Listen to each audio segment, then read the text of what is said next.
Custom berasal dari kata customize yang berarti menyesuaikan dengan karakter pengendara. Sebuah cerminan berbalut nilai estetika tanpa mengesampingkan faktor keamanan. Tahun 1980, motor custom sudah mulai ada di Indonesia dengan motor berkapasitas mesin besar. Seperti contohnya motor keluaran Harley, Triumph, dan masih banyak yang lain.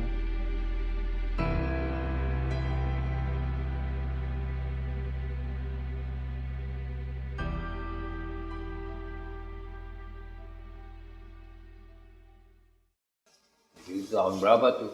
80-an, 90-an. Custom di Indonesia udah ada.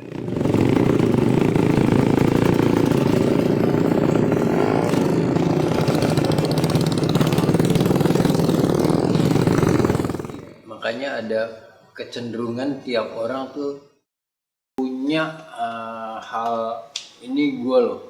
Jadi motor gue nih warnanya misalnya kinclong atau warnanya doff yang beda dengan orang lain. Itu asal mulanya jadi orang, wah custom nih bagus, custom nih menjamur. Sampai sekarang tetap menjamur karena sifat orang selalu begitu.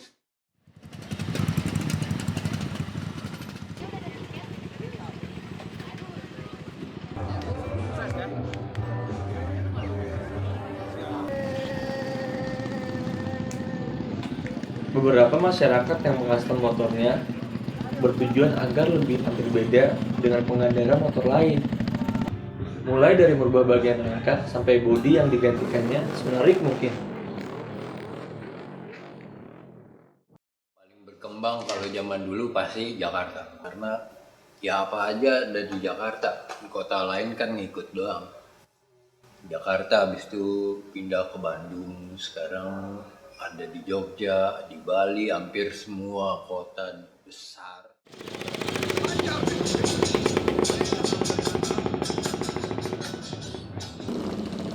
Karena paling berkembang di ibu kota Indonesia yaitu Jakarta, para pencintanya pun tidak hanya ingin memiliki motor custom, dan tak sedikit dari mereka ikut serta menciptakan inovasi baru dalam mengembangkan pergerakan motor custom dengan membuat bagian-bagian bodi motor seperti tangki, spakbor, dan jok.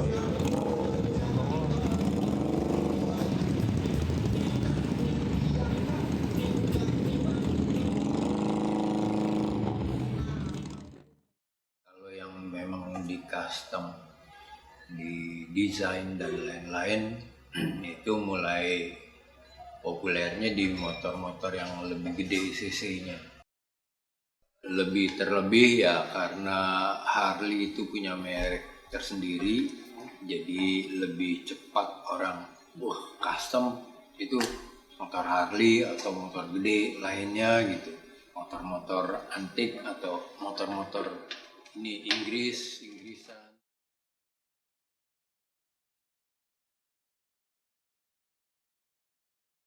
Seperti Ignatius Hendra, pembuat motor custom khusus motor berkapasitas mesin besar. Karirnya dalam dunia merubah motor sudah dikenal baik oleh penggemarnya. Awalnya gue kan arsitek, jadi gue ngebangun rumah, mengcustom interior rumah dan lain-lainnya gitu ya. Lalu punya tambahan bengkel mobil, jadi mengcustom mobilnya juga satu merek sih, Volkswagen, yang paling enak di custom.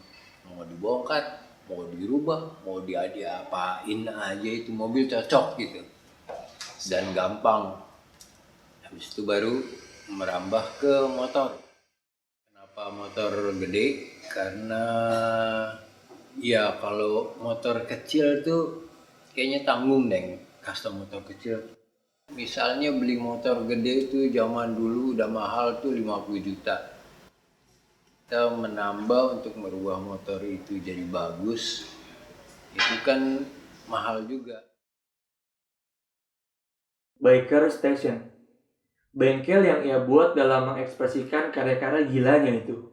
Selain merubah bentuk motor dalam mempertahankan eksistensi motor custom, Ia sering menjadi pembicara dalam setiap event, mulai dari menginformasikan segi bentuk sampai menceritakan para pembuat yang ada di Indonesia.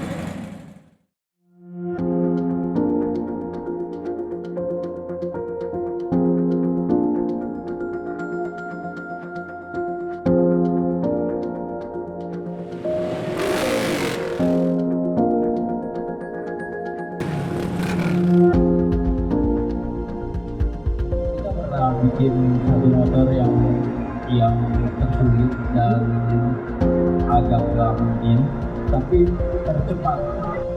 Oh, agak nggak mungkin tapi tercepat bikinnya.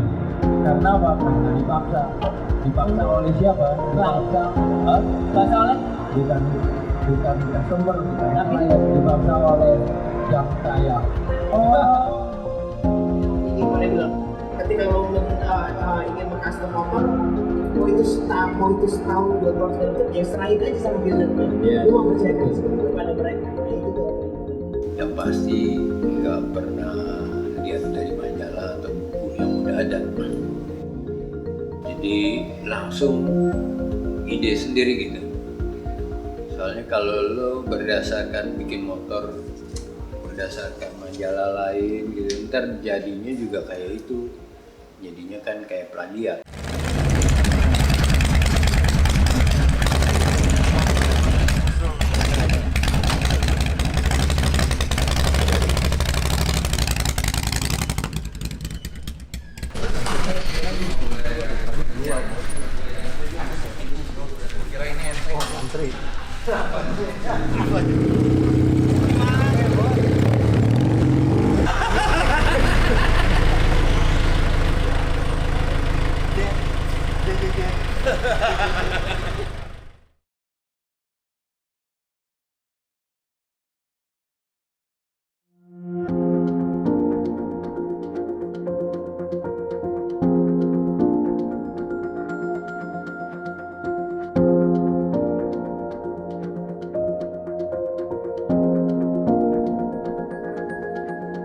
Mulai banyaknya peminat motor custom, muncul para pembuat dengan karyanya dalam merubah motor. Ari Indra misalnya, pemilik bengkel di Kota Depok, Jawa Barat.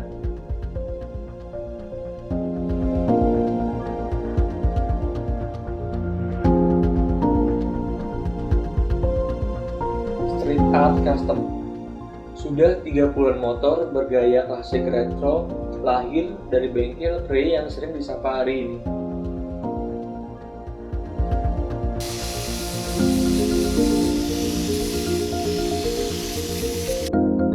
Tak hanya sembarang bongkar pasang, custom identik dengan detail dan presisi kesentuhan tangan para pembuatnya.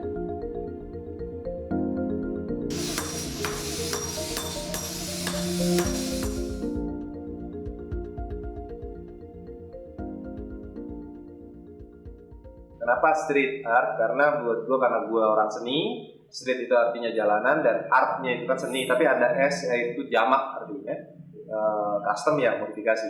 Jadi seni jalanan, tapi dalam literarinya adalah seni yang benda yang untuk berjalan. Jadi memodifikasi menjadi seni benda yang berjalan alias modifikasi motor. Street art custom gue dirikan 1 Maret 2013, tepat hampir 6 tahun yang lalu, sendirian. Waktu itu gue hanya dibantu oleh dua orang dan akhirnya nambah 1 jadi 3 orang, jadi gue berempat. Yang satu teman gue itu almarhum, dia bantu gue waktu itu. Ya berjalannya waktu street art custom hanya untuk hobi. Ternyata di tahun kedua gue baru melihat bahwa ini bisa menjadi mata pencaharian. Nah berjalannya waktu dari awal sampai tahun kedua ya adalah customer bikin kecil-kecilan dan di situ gue rasa oh lucu juga nih, daripada cuma sekedar hobi ternyata juga bisa menghasilkan. Tapi pada saat itu hanya menghasilkan, belum menguntungkan. Gitu. Intinya sih gitu. Baru dari tahun kedua sampai sekarang street art custom alhamdulillah udah bisa menguntungkan.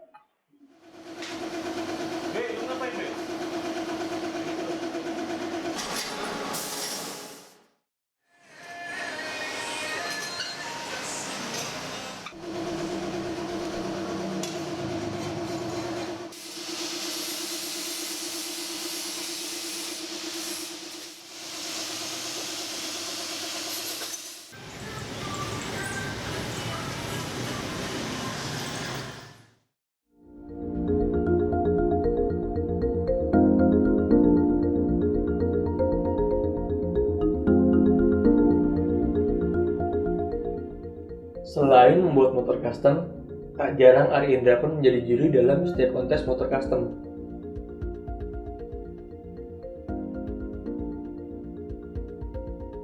Pada setiap penilaian motor kontes, pemilik motor juga perlu menjelaskan konsep dan latar belakang motor modifikasinya, bertujuan agar Ari Indra dapat memahami tujuan konsep dan membandingkan dengan hasil akhirnya.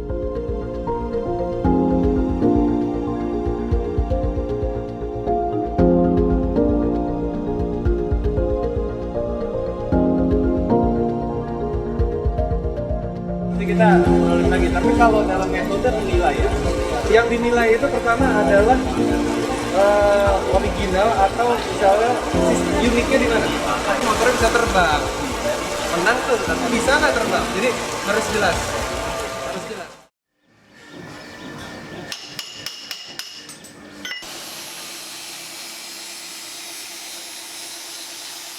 Kalau gua udah jaminan, gua udah 6 tahun.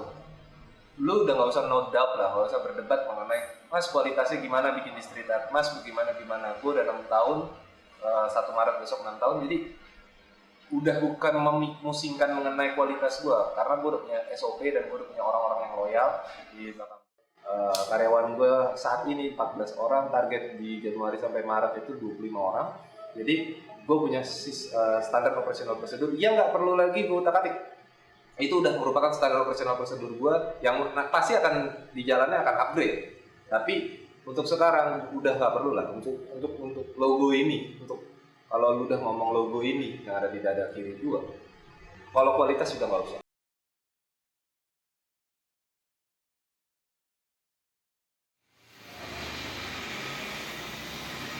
Dalam pembuatan motor custom, bagian baling motor dilepas semua terlebih dahulu, mulai dari bodi, kabel-kabel, hingga tersisa rangkainya saja.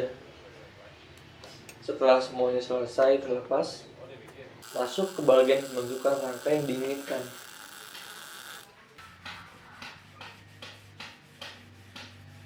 Bodi motor pun harus menjalani tahap penyempurnaan sebelum dilakukan pengecatan. Tahap ini dilakukan agar gradasi bodi motor terkesan halus dan rapi nantinya.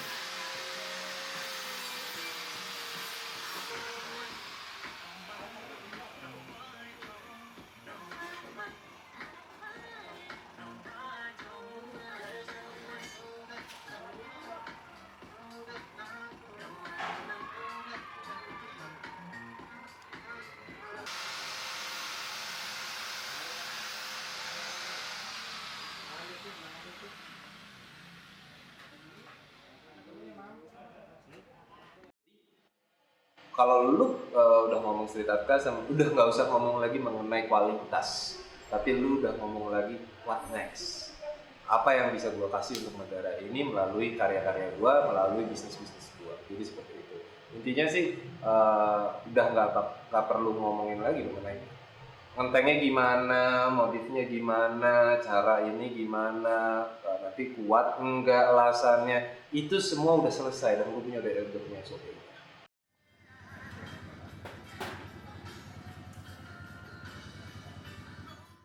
Ini nggak ada nih, ini tiang yang ini nggak ada nih ya. Udah gitu doang. Bisa gitu.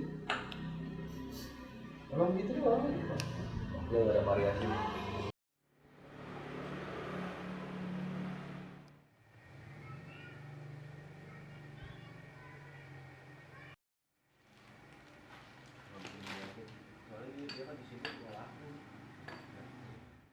Enak di sini. Iya. Coba aja sini. Iya itu iya kalau cara lu bilang itu yang awal. Nah, problemnya adalah ini tuh 17. Ini berapa? 12. Gimana cara ketemunya? Jadi ketemu kan. Nah, gitu. Iya. Ini itu apa? Ya paling mau musik itu. Nah, mau musik. Ini bikin 12 sih. Ini sih gue bikin. Coba kalau ini kan terlalu maju. Jadi gue pikir ini di sini.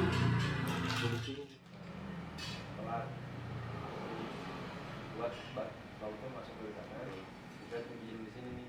Nah, tinggal masalah itunya doang. Kalau motor ada di Indonesia ya kita buat. Jadi kita nggak terbatas sama satu merek motor terlalu minded dengan satu merek gitu, enggak, karena ini kan modifikasi bebas. Dalam setiap membuat motor custom, merubah dari segi bentuk, mengganti warna, dan lainnya, pada dasarnya semua sama. Keunikan dan seni yang terkandung pada motor custom bisa dilihat dari sentuhan terakhir para pembuatnya, seperti membuat ukiran dan memberi gambar ilustrasi pada saat pengecatan.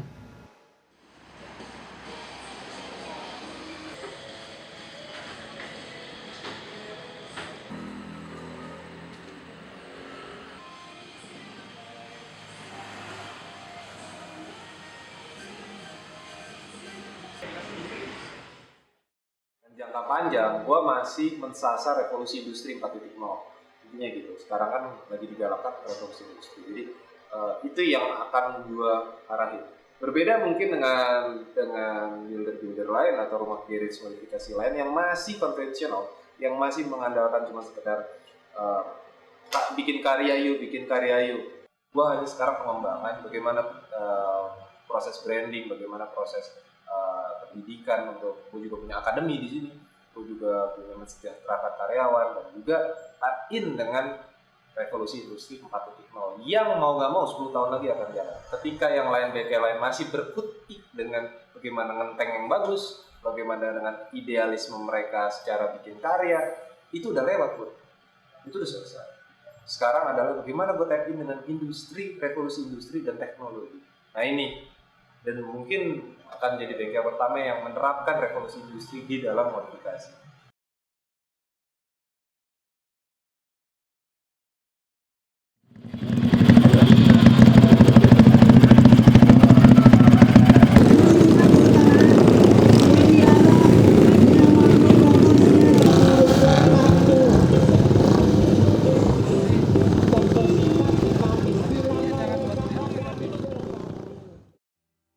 Perkembangan motor custom tak luput dari event yang sering mengadakannya, seperti Parjo dan Jakarta Custom Culture yang setiap tahun pasti ramai dikunjungi.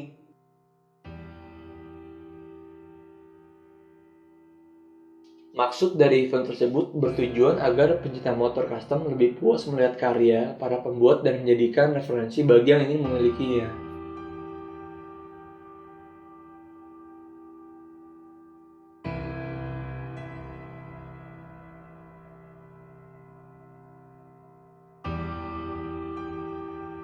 Otak lo bekerja terus, nggak pernah berhenti mencari, selalu ingin mencari yang terbaru, yang lebih baru, yang lebih inovatif, yang nggak pernah ada, coba dibikin jadi ada.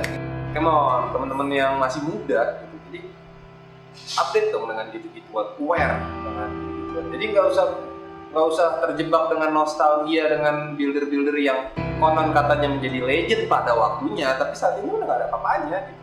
Jadi grow up. Lupakan hal-hal yang masih cuma sekedar bikin-bikin yang gitu doang, yang masih standar. Ayo kita grow up sama-sama, kita bikin sama-sama, tunjukin bahwa custom culture bengkel yang tadinya kecil bisa menjadi sebuah industri, bisa menjadi sebuah corporate. Jadi thinknya grow up, jangan thinknya menyempit, thinknya lebih besar, think big. Intinya sih gitu.